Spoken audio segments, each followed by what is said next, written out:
All right, let's move on to TSM. They were riding high going into this weekend on a 4-game win streak. Didn't last. 0-2 on the weekend. TSM did not have the best week 4. What do you attribute that to, Jacob? I mean, I still think that they're lacking a little bit of an identity, right? They made a lot of changes. Bjergsen and Broken Blade are the guys that stayed around, and Bjergsen is the identity of TSM, aptly named Team Solo Mid. But I think that they still don't quite understand the type of team that they are, and that seemed like that was the case this weekend as well. And that was the case prior to them getting a little bit of a hot streak as well. I felt that way when they started the season. Yeah, I thought that there were some interesting decisions that they made. They definitely did not fight very well around neutral objectives. There was one map, the match against Cloud9. It was a 4v3 in front of the Darin pit right before Bjergsen dives in as Renekton. He didn't have the backup there quite yet. It might have been a miscommunication, but it was a 4v3 and Cloud9 was just like, all right, we'll take this free kill. And then a little bit later on, they fight around the Rift Herald again, and TSM's trying to get it. Cloud9 just kites them back and wins the team fight. And then from there, it was just really, really strange stuff. You know, it was 4 dragons for Cloud9 to none, 1 tower, 1 Rift Herald, and no Baron. As we're taking a look at TSM's KDA in week 4. Yeah, exactly. And, you know, I don't know.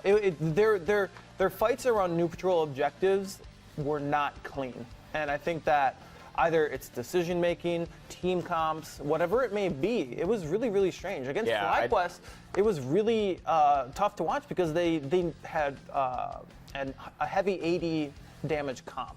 And Viper just built armor. He built thorn mails and a couple of other armor items, and they couldn't kill him. He was just a frontliner. They had so long extended team fights get in that fight, or in that match, a TSM Flyquest match, that they, of course, the longer the game went on, the more it benefited Flyquest. They could just build up defenses. They could wait for the team fights that they needed, and that's exactly what you saw. And eventually, those extended team fights turned into wins for Flyquest, and they clawed back in, and they won. Now, I was very surprised, by the way, on the Renekton pick. It didn't make a lot of sense to me in the moment. Like, maybe if you're picking something like, that would be something I would pick in solo queue in the odd event that, like, I had an AP top laner and we were a little bit AP heavy and needed something and I'm playing mid, but like, I don't know, it was confusing to me nonetheless. It seemed like it was sort of a decision that was made rashly. Not that like he was the biggest problem. I do want to give slight love to Broken Blade. I think he was highly criticized in the offseason. A lot of people called for him to be replaced. I was constantly getting questions from fans.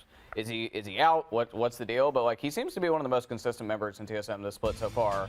I do think that he is. I mean, even across the 2 games they lost, he went even or positive, right? Like for him, like he's playing fairly consistently.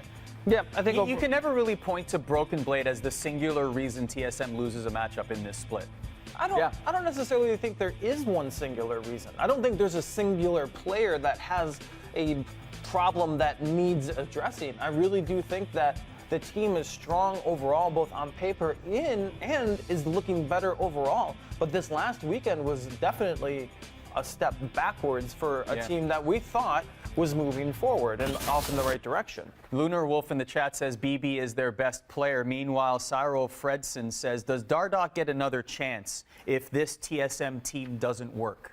I think it depends on why it doesn't work. If it comes out that Dardoch is flaming in the same sort of scenarios that he did in Team Liquid, where he was super aggressive towards teammates and coaches, no, he does not get another chance. If it comes out that it just like TSM is just disjointed in general and it's not a personality thing, it's just like players are not meshing well together on the Rift, then yeah, I do think he gets another chance. It's really, the biggest question I think is, for me, has always been, how will he behave? I have not heard anything quite negative on that front yet, and but if it does come out that he's acting with the ways of his past, then no, he does not get another shot. But I think for now, like it's more of TSM overall, not Dardoch individually. So it's interesting.